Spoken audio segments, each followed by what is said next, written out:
월가의 전설 워렌 버핏이 이런 얘기를 했습니다. 투자를 하려면 기본부터 완벽하게 이겨라. 그래서 준비했습니다. 박철순 매니저가 준비한 주사부 일체. 오늘은 어떤 또 강연을 준비하셨는지 박철순 매니저 모시도록 하겠습니다. 박철순 매니저님. 네, 안녕하세요. 박철순 매니저입니다. 자, 오늘도 이제 주사부 일체를 통해서 여러분들께 하나의 중요한 팁을 좀 알려드리려고 하는데요. 사실 많은 분들이 주식 시작하면 처음 배우는 내용 중에 하나가 될 것 같습니다. 아시는 내용도 있을 거지만 실제로 우리가 되돌아보면 주식을 하면서 하나하나 다 꼼꼼히 따지고 내가 분명히 종목을 선별했는지 아마 이런 부분을 생각해 보시면 아니신 분들이 생각보다 많을 겁니다. 그리고 사실 전문 투자자가 아닌 이상은 분석하기 어려운 부분이기 때문에 우리는 가지고 있는 정보 안에서 이걸 활용할 수 있는 법을 알아야 되거든요. 그래서 오늘은 PER에 대해서 여러분들과 함께 이야기를 나눠보도록 하겠습니다. 첫 번째 장 보시도록 하겠습니다. 오늘 PER 초간단 활용법 말씀을 드리도록 하겠습니다. 다음 장 보시겠습니다. 자, 우리가 보통 이제 PER을 말씀드리기 전에 EPS를 말씀드리게 되는데 EPS가 이제 한국말로 하면은 주당 순이익이에요. 주식 한 주당 이 회사가 벌어들인 순이익이 얼마인지 거든요. 결국은 그래서 전체 회사의 순이익을 이 회사의 발행 주식수로 나누면 주당 이 정도 돈을 벌어왔구나 이 회사는 라고 우리가 평가를 할 수 있는 거죠. 그래서 EPS를 먼저 분석을 한 다음에 주가를 EPS로 나누는 겁니다. 이 말이 뭐냐면 결국은 이 회사가 한 주당 벌어들이는 돈보다 지금 현재 주가가 어느 정도 위치해 있냐, 얘가 버는 회사 돈보다 위에 있느냐 좀 아래에 있느냐, 요거를 판단하는 거거든요. 너무 멀리 떨어져 있으면 고평가일 수가 있는 거거든요. 좀 가까이 있으면 저평가는 좀 사볼까? 라고 볼 수 있는 거죠. 그런 개념이라고 보시면 됩니다.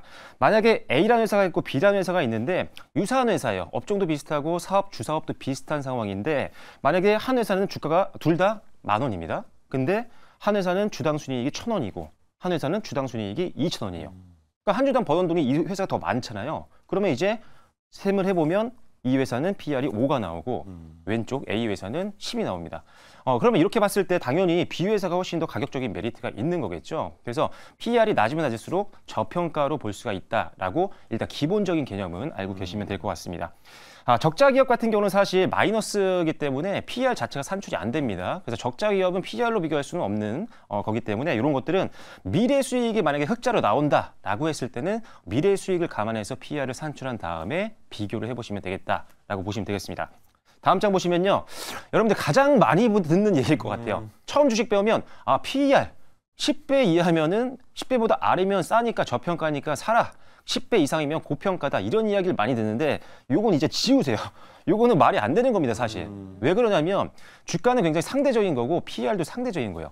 여러분들 지금 시장에서 가장 핫한 것들 로봇주라든지 반도체라든지 뭐 기타 등등등 잘 올라갔던 뭐 조선이라든지 이런 것들 보면요. 대부분 PER이 10배 이 밑에는 전혀 없습니다. 왜냐면 주가가 많이 올라갔기 때문에 PER은 당연히 상승할 수밖에 없어요. 왜냐면 PER이 아까 뭐였죠? 주가를 주당 순이익, EPS로 나눈 거기 때문에 분모가 올라가니까 주가가 올라가면은 당연히 PER은 상승합니다. 그래서 성장주들 시장에서 기대감이 많아서 많은 사람들이 사서 주가가 올라가게 되면 PER은 당연히 무조건 10배 이상에서 움직이는 경우가 대부분입니다. 그래서 10배 요걸로 보지 마시고 이 다음부터 말씀드리는 내용으로 이제부터는 비교를 하시면 될 것 같습니다. 다음 장 보시면요. 방금 그 이야기를 왜 드렸냐면은 자, 이게 지금 현대모비스거든요. 근데 보시면 올해 6.0대를 바라보고 있습니다. PER이. 그다음 7 작년에 그 전년도는 또 10배 정도밖에 안 돼요. 이것만 보면 엄청난 저평가죠. 그런데 만약에 이 저평가였던 종목을 10년 전에 샀다? 지금 마이너스입니다. 10년 전보다 주가가 아래에 있죠. 이게 주봉이거든요. 그래서 여러분들이 항상 이 PER 절대적인 수치가 아니에요. 이거는 상대적인 수치이기 때문에 비교를 하면서 실제로 이 회사가 지금 싼지 안 싼지 PER로 봤을 때 이 부분을 비교하는 게 핵심이라는 점. PER 10배가 중요한 게 아닙니다. 자, 다음 장 보시겠습니다. 자, 그래서 체크 포인트를 여러 개 갖고 왔는데 방금 말씀드린 PER은 절대 지표가 아니다. 상대 지표라는 점을 기억을 하셔야 되고요. 자, 다만 PER은 공부는 꼭 해야 됩니다. 그 이유가 뭐냐면 너무나도 많은 사람들이 주식 시작할 때부터 배웁니다. 다 알아요, 웬만한 사람들이. 그렇기 때문에 실제 PER을 보고 매매를 선택하는 사람들이 굉장히 많습니다. 그래서 실제로 수급이 움직이기 때문에 PER은 반드시 우리가 확인해야 되는 투자 지표 중에 하나다. 이 정도를 참고하시면 될 것 같고요.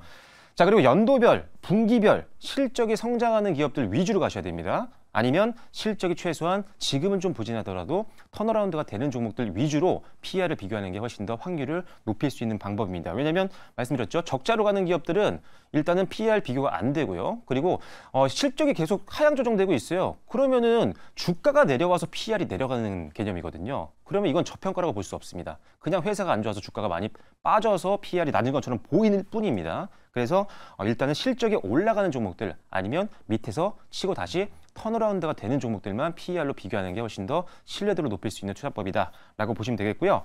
자, 그리고 미래의 실적이 더 중요합니다. 지금 실적이 아무리 좋아도 미래의 실적이 적자가 나면은 그 회사는 주가가 뭐 올라가기가 어렵겠죠. 그래서 항상 forward PER, 미래 실적 대비했을 때 지금 주가가 싼지 안 싼지 이렇게 비교하시면 돼요. 예를 들어 지금 얼마 회사 돈을 많이 못 벌고 있어서 지금 PER을 계산해 봤더니 한 20배 정도 되는 거예요.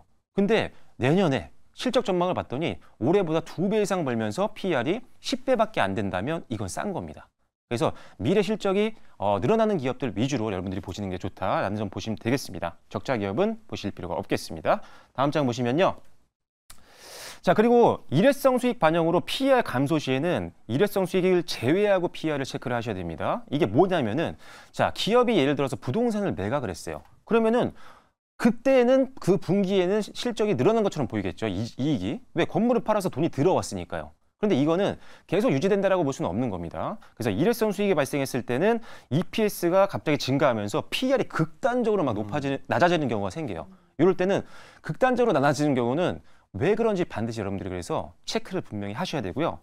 약간 조금 쉽게 얘기하면 자, 커피숍을 내가 운영을 하고 있는데 너무 힘들어요. 그래서 머신이 4개가 있었는데 하나를 팔아야지 지금 월세를 낼 수 있을 것 같은 거예요. 하나를 팔았습니다. 그럼 일단 이게 지금 돈이 들어오는 거잖아요. 이 머신을 팔아서. 그러면 이게 이익으로 잡히는 겁니다. 그렇게 되면은 EPS가 증가를 하죠. 쉽게 생각해서 말씀드리는 거예요. 그러면 PER은 그때는 잠시 낮아질 수 있습니다. 근데 이게 과연 좋은 걸까요? 아니죠. 지금 커피숍 자체 사업이 힘들어서 머신을 매각해서 잠깐 현금이 생긴 거기 때문에 그것 때문에 PER이 낮았다고 이걸 저평가로 볼 수는 없는 겁니다. 그래서 이렇게 일회성인 수익이 반영돼서 PER이 낮았을 때는 요거는 그걸 제외하고 나서 PER을 평가하는 게 좋다라고 보시면 될 것 같고요. 자, 다음 장 보시면요. 자, 주가 급락으로 PER이 감소할 때는 하락 요인을 반드시 체크를 하셔야 됩니다. 자, 주가가 만약에 급락을 했어요. 그러면은 PER이 낮아집니다. 그래서 주가가 낮아져서 PER이 하락했는데 PER만 보면은 너무 낮아 보이는 거예요. 저 PER이네. 지금 한번 들어가 볼까? 이렇게 고민을 할 수가 있어요. PER이 낮으니까요. 근데 그때 이유를 보셔야 됩니다. 자, 보시면 이게 하나오션 최근에 급락이 있었죠. 요때 하루 만에 엄청나게 한 20%대 빠졌었거든요. 이때 빠졌던 이유가 이제 오버행 이슈가 있었어요. 물량 추가에 대한 우려감 때문에 미리 던진 물량들 때문에 개파락으로 급락을 했습니다. 근데 그거는 물량 추가에 대한 우려감이지 어떤 회사의 기본적인 가치가 변한 건 아니거든요. 회사의 어떤 성장성, 실적 이런 것들이 바뀐 건 아니었단 말이죠. 그래서 이날 급락을 해서 PER을 당일 종가로 PER을 봤더니 갑자기 떨어진 거예요. 어제보다 훨씬 더 많이. 그래서 매력적이네. 그래서 사볼까라고 해서 한번 들어가 봤더니 이런 이슈가 있었던 거죠. 그렇다면 이 회사는 과연 사야 될까요? 말아야 될까요? 이 회사는 샀어도 되는 종목이었습니다. 왜 그러냐면 하나오션 같은 경우는 사실 굉장히 오래 기대감이 많았어요. 이 조선업종들 자체가 굉장히 호황이었기 때문에 실적 턴어라운드에 대한 기대감이 많았고 요 당시에 계속 좋은 뉴스들이 많이 나왔습니다. 폴란드에서 해군 잠수함 현대화 사업 이거에 참여를 위한 하나오션 데이도 있었고요. 그리고 한국에 있는 국방기술진흥연구소랑 이제 잠수함용 신형 소자 장비 설계 기술 연구 용역 계약도 추진을 했었고요. 그리고 잠수함 수주도 성공을 했습니다. 그래서 굉장히 지금 업황이 굉장히 좋아지고 있고 회사의 어떤 실적 자체가 좋아지고 있는 상황이기 때문에 이럴 때는 매수를 할 수가 있었던 거죠. 그래서 대신에 이 악재가 만약에 지속되는 악재였다라고 한다면 이건 사면 안 됩니다. PER이 낮았다고 해서 무조건 들어가면 안 되는 거죠. 그래서 저 PER인 경우는 왜 저 PER인지 그것도 반드시 크로스 체크를 해야 된다는 점 참고하시면 되겠고요. 다음 장 보시면요. 자, 동종업계 평균 PER과 비교를 꼭 하셔야 됩니다. 왜냐하면 이 회사 딱 봤는데 PER이 30이에요. 근데 이게 산지 비싼지 모르겠는 거예요. 이 회사만 봤을 때. 그러면 어떻게 해야 될까요? 이 회사가 속해 있는 동종업계, 보통 우리가 필그룹이라고 하죠. 그래서 이것과 비교를 해보는 겁니다. 이렇게 예를 들어 현대모비스를 넣었어요. 우리가 HDS 들어가시면 이거 많이 볼 수 있는 공용 정보입니다. 그러면 이렇게 업종 PER이 나오는 경우가 있습니다.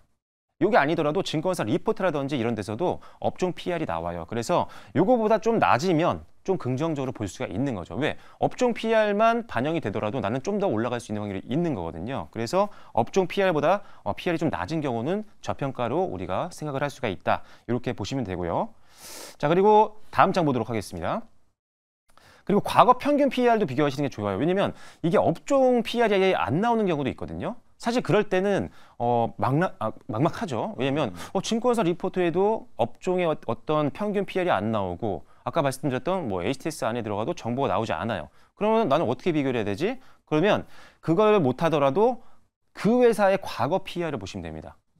회사가 일단은 항상 제가 가지고 오는 주사부일치의 어떤 전반적인 내용은 회사 실적이 어느 정도 성장하고 있다는 걸 가정하고 가는 겁니다. 적자 기업은 잘 안 보는 편이기 때문에. 자, 그래서 실적이 성장한다는 가정하에 과거 PR을 봤더니 요 회사 같은 경우는 지금 바닥권이에요. 왜냐면 이게 지금 PER 7.2배 수준이고요. 이게 지금 9배 수준, 11배, 13배, 16배 선이거든요. 그래서 지금 과거에는 PER이 16배 이렇게까지 올라갔던 회사였어요. 근데 지금 현재는 최저점입니다. 왜냐면 지금 7.26배보다 아래로 내려갔거든요. 지금 차트상으로 봤을 때 PER이 이렇게까지 내려간 적이 없어요, 차트가. 그래서 과거 차트를 봤을 때 이 회사는 돈을 꾸준히 잘 벌고 있는데 과거에 이 회사의 어떤 주가 위치보다 훨씬 더 낮은 위치에서 움직이고 있구나라고 생각을 할 수가 있는 거죠. 그러면 이 회사는 저평가로 볼 수 있겠다라고 우리가 판단을 할 수가 있는 겁니다. 그래서 이런 식으로 비교를 해보시면 됩니다. 업종 PER을 확인할 수가 없을 때. 네, 다음 장 보시면요. 그리고 요걸 말씀드리기 전에 하나 생각난 거를 더 말씀드릴게요. 아까 업종 PER이 만약에 나와 있는 정보가 없다라고 하시면 여러분들이 직접 만들 수도 있습니다. 내가 만약에 반도체 소부장을 했다라고 한다면 소부장 안에서 대표적인 선도 기업들, 탑10 정도 기업들을 모아서 평균 PER을 한번 계산을 해보세요. PER 다 더해서 나누기 N 하면 됩니다. 그렇게 해서 비교하셔도 됩니다. 자, 마지막은요. 급등주가 있었어요. 한 종목이. 근데 매수를 할 수가 없었어요. 너무 늦게 봤거든요. 그렇다면 그 높은 가격대에 있는 종목, 급등한 종목을 내가 올라타기가 너무 부담이 됩니다. 아까 LIG 넥슨도 마찬가지였죠. 그렇다면 동종업계를 한번 보는 거예요. 예를 들어 지금 로봇주를 제가 봤거든요. 로봇주, 두산 로보틱스도 많이 올랐고 못 잡았어요. 그때 우리가 볼 수 있는 것들은 이런 겁니다. 동종업계를 쫙 봤을 때 이게 PER이거든요. PER이 싼 거를 한번 보는 거예요. 지금 보시면 오늘 봤던 LIG 넥슨도 뭐 레인보우 로보틱스 대비했을 때 훨씬 쌉니다. 레인보우 로보틱스 140배가 되는데 요거는 30배요. 그리고 SPG 같은 거 60배. 상대적으로는 낮은 PER에 있는 종목들을 공략하시는 것도 굉장히 종목 선별에 굉장히 유리하고 실제로 안정적인 수익을 줄 수 있기 때문에 이런 식으로 비교해 보시는 것도 좋을 것 같습니다. 마지막 장 보시도록 하겠습니다. 자, 그래서 항상 뭐냐면 PER도 마찬가지입니다. 기업 분석을 먼저 하시고 실적이 먼저 성장 가능성이 있는지를 확인하고 PER을 대입해서 종목 선별을 하시면 더 도움이 되실 것 같습니다. 예, 잘 들으시겠습니다. 우리 박철순 매니저님한테 어떻게 수업 잘 받으셨나요? 네. 투자하실 때 꼭 보탬이 됐으면 하는 바람이 있습니다. 1부 재밌게 보셨죠? 네. 또 2부 저희가 더욱더 재밌게 준비했으니까 어디 가지 마시고 채널 고정해 주시기 바랍니다. 자, 저희는 잠시 후 2부에서 다시 찾아뵙도록 하겠습니다. 채널 어떻게 하라고요? 맞아요. 고정이요. 2부에서 뵙겠습니다. 본 방송은 투자 판단을 위한 조언일 뿐 투자 결정과 결과에 대한 책임은 투자자 개개인에게 있음을 알려드립니다.